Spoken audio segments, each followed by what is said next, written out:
지금 어쨌든 미국이 금리 인상 사이클도 아니고 물가가 미친 듯이 오르는 사이클도 아닌데 단지 많이 올랐으니까 강세장 끝났다. 그건 아니라는 거죠. 그래서 약세장 조건이 지금 없어요. 아직은. 사실상 뭐 딱히 급락장으로 전환될 만한 요소는 보이지 않는다.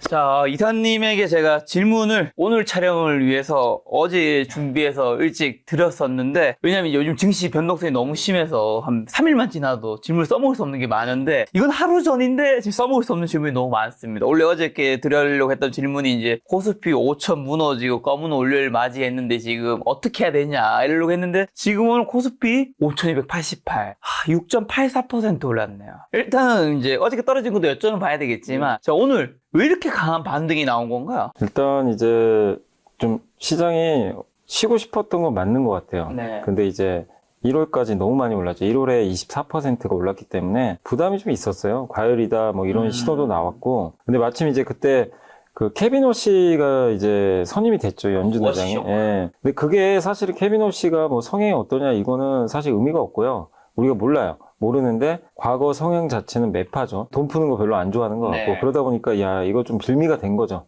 네. 방아쇠가 당겨졌고 네.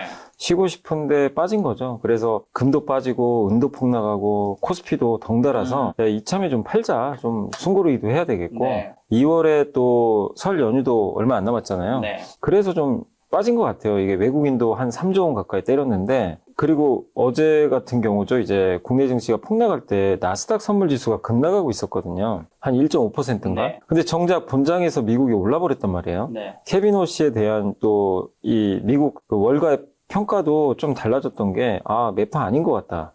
금리 인하 할 것 같다. 이렇게 또 생각이 또 바뀌어버린 거예요, 하루 만에. 그러다 보니까 이제 미국 증시 올랐고, 또 미국의 ISM 제조업 지수라고 이제 설문조사 한 거죠, 기업들한테 가가지고. 그게 또 잘 나왔어요. 네. 예, 그러다 보니까 이 미국이 좀 오르게 됐고, 국내 증시에도 고스란히 아침부터 좀 반영이 되면서 상승세로 이제 출발을 했는데, 뭐 장중 내내 어쨌든 외국인 매수 들어오고, 또 거기에 반도체 기업들의 이익이 지금 너무 좋잖아요. 근데 네.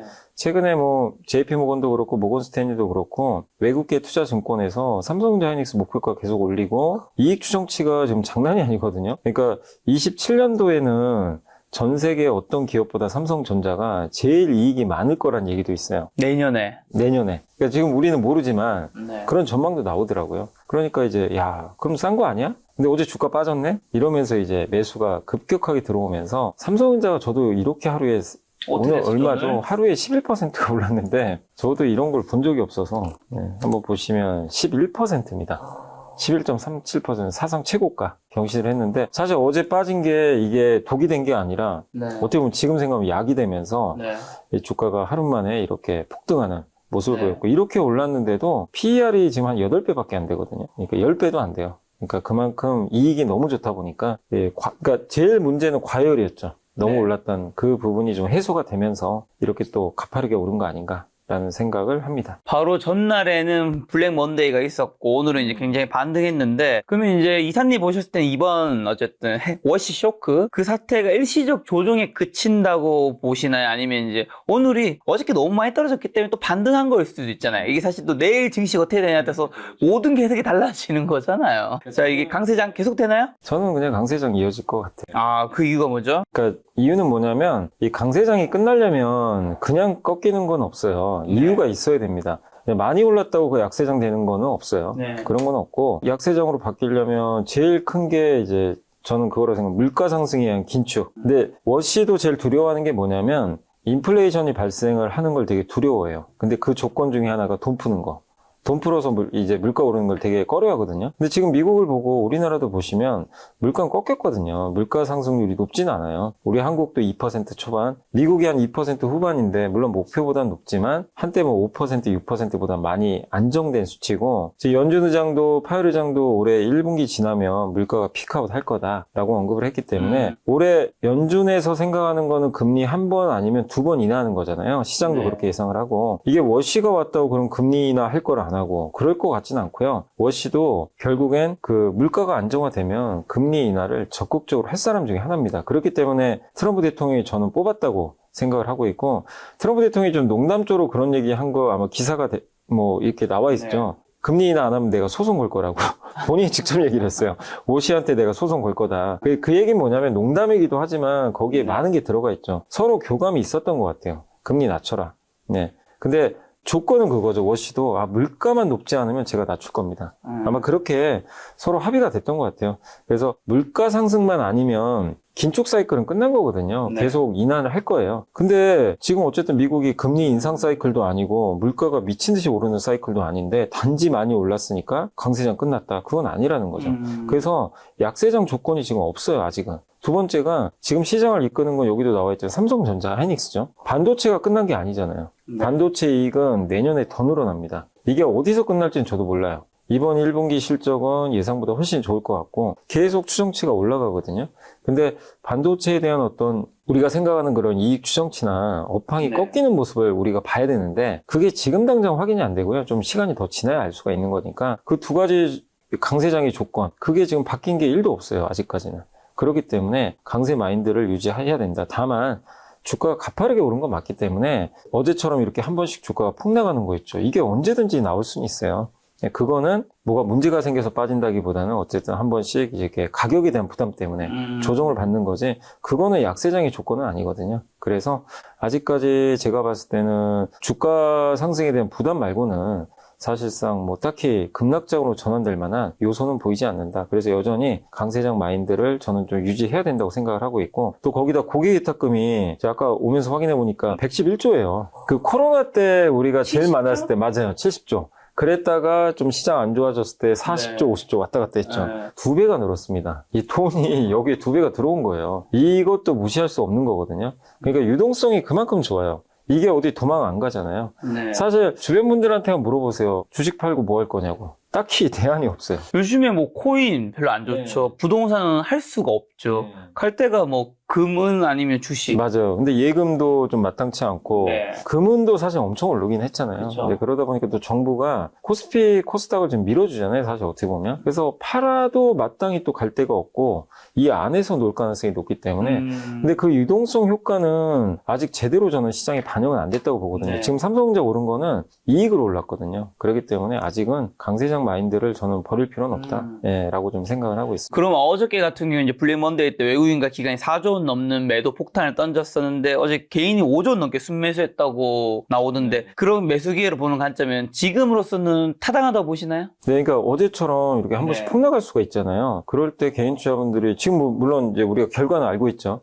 결과론적으로도 용기 내신 분들은 지금 굉장히 기분이 좋겠죠. 그리고 오늘 또 이렇게 오르니까 팔아버리시더라고요. 한 3조 원을 팔아버리셨어요. 오늘 또 개인이 팔았네요. 네, 많이 팔았어요. 한 3조를 팔았는데, 뭐, 그, 단기 매매 하라는 건 아니지만, 이게 공포스러울 때 투자를 이렇게 적극적으로 하시는 건, 저는 굉장히 좀 잘하고 있다고 생각하고, 다만, 너무 이렇게 급하게 오를 때 또 쫓아갈 필요는 없는 것 같아요. 약간 이제, 과열 현상은 좀 보이긴 하기 때문에, 너무 오를 때 이렇게 쫓아갈 필요는 없겠지만, 어쨌든 이렇게 급락할 때마다 좀 모아가는 거는 되게 저는 좀 좋은 전략대로 하고 계신 거 아닌가라고 생각합니다. 그럼 오늘 증시 반등을 가장 크게 이끈 섹터나 뭐 종목은 어떤 것들이 있는 거죠? 사실 오늘은 거의 다 올랐는데 뭐 말씀드리는 반도체죠. 네, 반도체가 삼성전자가 지금 오늘 그 11% 올랐고 하이닉스가 9% 올랐어요. 그러니까 오늘 오른 거에 거의 한 제가 봤을 때 절반은 여기서 책임진 것 같아요. 그러니까 어쨌든 이 두 기업이 정말 뭐 거의 10% 가까운 폭등세니까 엄청나게 올랐고 그리고 여기 말고도 오늘 좀 이제 올랐던 섹터는 제가 보니까 섹터 중에서는 그 한번 제가 좀 보여드릴게요. 여기 보시면 오늘 제일 많이 오른 건 사실은 섹터는 스페이스X. 그 스페이스X가 XAI랑 합병해가지고 상장한다고 하더라고요. 거의 확정이 된 것 같아요. 그래서 지분 갖고 있는 기업들 있죠. 특히 미래에셋증권. 24%? 24%. 실제 지분을 좀 갖고 있거든요. 그러다 보니까 오늘 많이 올랐고 거기에 이제 스페이스X에 공급하는 기업들 있잖아요. 뭐 세아베스틀지주나 우주항공주들이죠. 이런 기업들도 이제 덩달아서 같이 올랐다. 그래서 여기가 좀 제일 셌고 두 번째가 이거는 아직은 확정된 건 아닌데 그 언론 보도가 좀 있었던 것 같더라고요. 우크라이나 뭐 종전 이슈가 또 있나 봐요. 그래서 오늘 전진건설로봇, 현대건설기계죠. 예전에 HD 건설기계, 진성TC 이런 쪽이 굴삭기죠. 굴삭기가 아무래도 재건을 하게 되면 당연히 수혜를 받으니까 굴삭기가 좀 좋았고 근데 가장 뭐 덩치가 큰 것 중에선 역시 오늘 삼성전자, 하이닉스 같은 반도체가 이끌었다. 그리고 우주항공이나 또 오늘 건설 대표주도 좀 올랐고 종합상사 또 여기 보시면 뭐 시멘트 업종도 좋았고 네, 반도체 소부장도 좋았고. 근데 사실은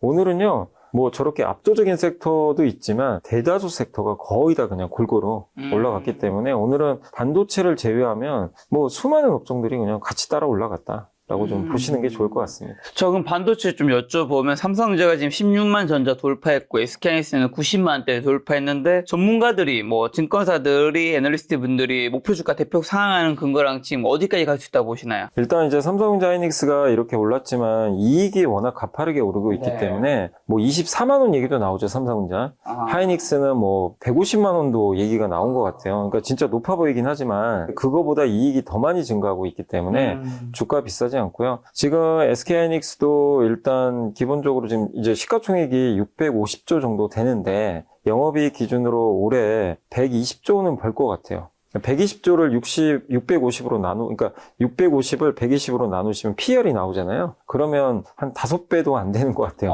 예, 그러니까 이익이 너무 좋기 때문에 오히려 하이닉스가 좀 더 싸요.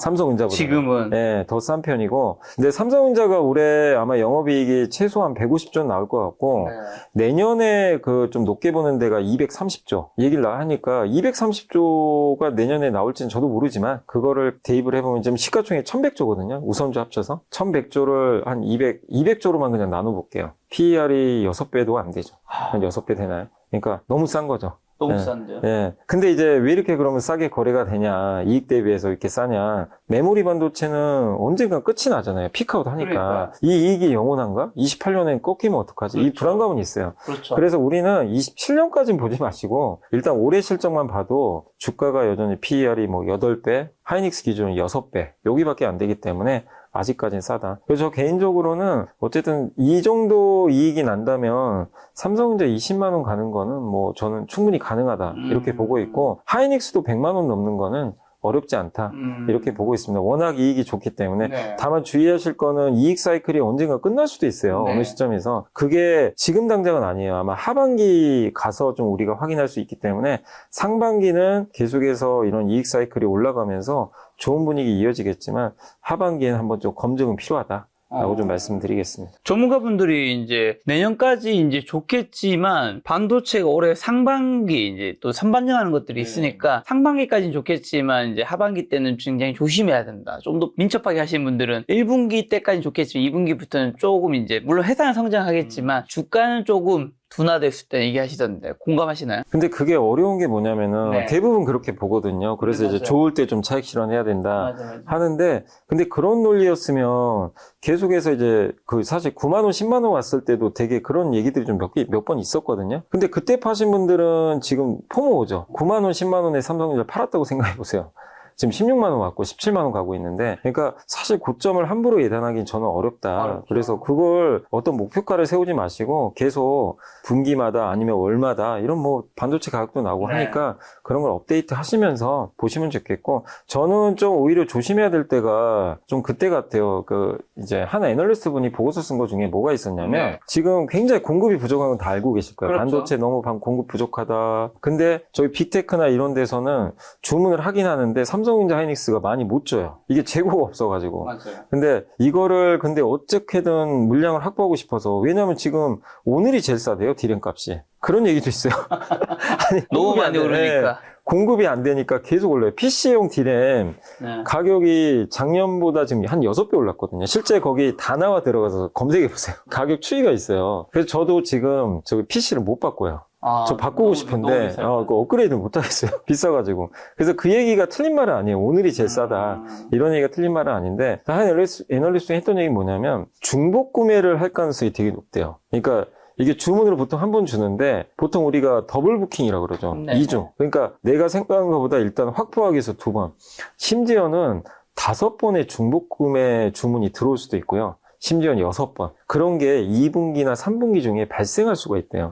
그럼 무슨 일이 발생할까요? 반도체 가격이 우리 상상 이상으로 튀어버릴 수도 있어요. 그걸 이제 보통 우리가 사재기한다 그러는데, 근데 만약에 그런 일이 혹시 발생을 하면 반도체 스토리텔링이 더 강화되면서 주가가 위로 한 번 더 폭발할 수가 있거든요. 네. 근데 혹시 그런 이유 때문에 주가가 오르면 이거는 좀 이제 고점 사인일 가능성은 저는 있을 것 같아요. 그래서 함부로 지금 예단은 못하지만 중복 구매. 중복 구매나 뭐 3번, 4번 이런 이슈들이 나올 수도 있거든요. 네. 그럼 거기에 또 시장이 흥분할 가능성이 되게 높아요.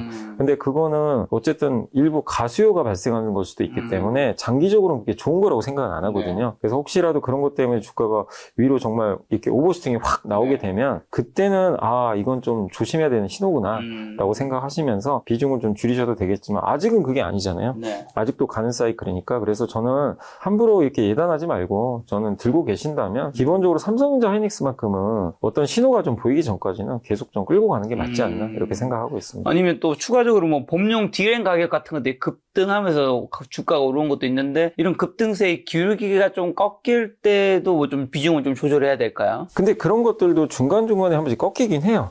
근데 그런 거를 우리가 맞출 방법도 없고 네. 과거에도 그게 꺾였다가 다시 가는 경우도 있거든요. 그러니까 그것만 보고 팔았는데 더 갈 수도 있어요, 주가가. 그래서 너무 그냥 기울기만 저는 보지 마시고 물론 그 기울기가 꺾이면 일부 차익 매물이 나올 수는 있는데 그 차익 매물을 딛고 또 한 번 더 올라갈 수도 있거든요. 네. 그래서 저는 이제 그런 부분도 물론 중요하겠지만 그 각자의 선택입니다. 나는 그거 보고 하겠다 하셔도 괜찮아요. 그러니까 저도 이제 말씀드리고 싶은 건 뭐냐면 기준을 하나 만드시라는 거죠. 자기 기준 뭐 이 디램 기울기가 꺾이거나 이익 추정치 기울기가 꺾일 수도 있어요. 그걸 보시고 난 절반 팔겠다. 그것도 괜찮고 아까 제가 말씀드린 것처럼 이게 재고가 너무 적기 때문에 2중, 3중, 4중 주문이 들어올 수도 있거든요.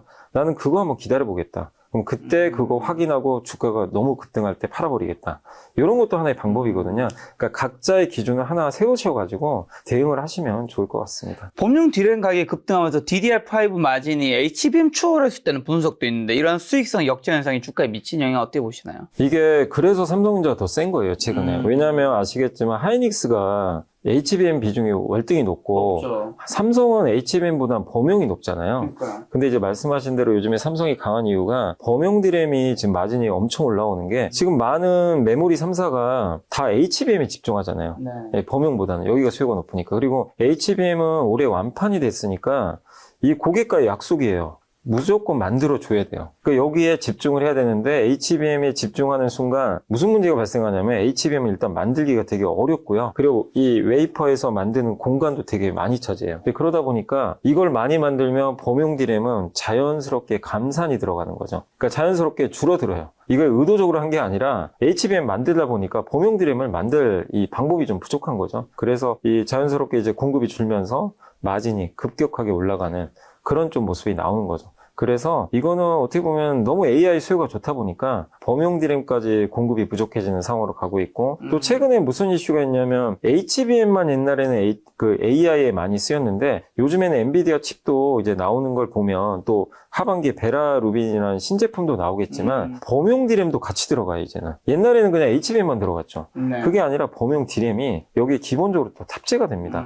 거기에 또 낸드까지 들어가요. 왜냐면 AI랑 이제 대화할 때 AI가 자기가 한 대화들을 저장을 하기 시작하거든요. 그 메모리에 저장해야 되는데 HBM은 너무 비싸니까 디램, 범용 디램이나 낸드에 저장하는 게 훨씬 효율적이죠. 네. 그러다 보니까 수요까지 늘기 시작하는데 공급은 못 늘려요. 일단 늘릴 수가 없어요, 지금 당장은. 그래서 범용 디램 사이클이 훨씬 더 좋아질 수가 있고요. 그 수혜는 삼성이 하이닉스보다 더 많이 받을 수밖에 없다. 이렇게 말씀을 드리겠습니다. 과거의 호황기에 비교했을 때 이번 메모리 슈퍼사이클 차이점은 또 뭘까요? 그러니까 과거에 여러 호황기가 몇 번 있잖아요. 있었죠. 그러니까 IT 버블이 한 번 있었고 그때 이제 우리가 인터넷 시대 처음 열릴 때 그 사이클하고 지금이 좀 비슷해요. 그때 한 46개월 정도 상승 사이클이 이어졌고 근데 그 중간중간에 무슨 사이클이 있었냐면 스마트폰 사이클. 이건 소비재 사이클이죠. 2020년에 코로나 터졌을 때 많은 분들이 PC 사고 또 스마트폰 교체를 했죠. 맞아요. 이것도 소비재. 소비재 사이클은 보통 2년 만에 끝나요. 좀 짧아요. 그 수요가 오래 안 갑니다. 왜냐하면 사람들이 그런 제품들을 구매하면 계속 투자를 하는 건 아니잖아요. 그렇죠. 그래서 사이클이 짧게 끝나는데 지금 AI는 여러분이 투자하는 게 아니잖아요. 네. 빅테크나 국가가 투자하다 보니까 그래서 사이클이 오래 갑니다. 그래서 인터넷과 비교를 하는데 인터넷 사이클이 46개월이었어요. 그래서 제가 그거를 이번 AI 사이클과 그대로 똑같이 적용해 봤더니 우리가 보통 이제 챗GPT 나온 게 22년 말인가요? 그때로 제가 기억이 나거든요. 네. 그러면 이번 사이클에 만약에 인터넷과 똑같이 생각하면 27년 1분기가 이제 마지막 그 46개월 되는 지점이 27년 아마 상반기입니다. 그렇게 예상을 하는데 근데 AI는 또 인터넷과 또 다르잖아요. 네. 지금 많은 기업들이 투자하고 이게 어디까지 사이클이 확장될지 지금 모르는데 인터넷보다 훨씬 파급력이 지금 되게 크거든요. 그걸 계산을 해보면 연장될 수도 있어요, 사이클이. 뭐 46개월이 아니라 50개월 갈 수도 있는 거죠. 네. 그래서 최소한 어쨌든 인터넷과 비슷한 사이클이면 내년 상반기까지는 그 반도체 사이클은 계속 이어지고, 근데 그때랑 다른 점은 공급이 훨씬 부족해요. 지금 공급은 부족하고 그 플레이어 수가 적잖아요. 그때보다 지금 보면 많이 마이크론, 삼성, 하이닉스밖에 없으니까 그런 면에서 제가 생각했을 때 그 어떤 사이클보다 되게 좀 오래 갈 가능성이 높지 않나 이렇게 생각을 하고 있습니다.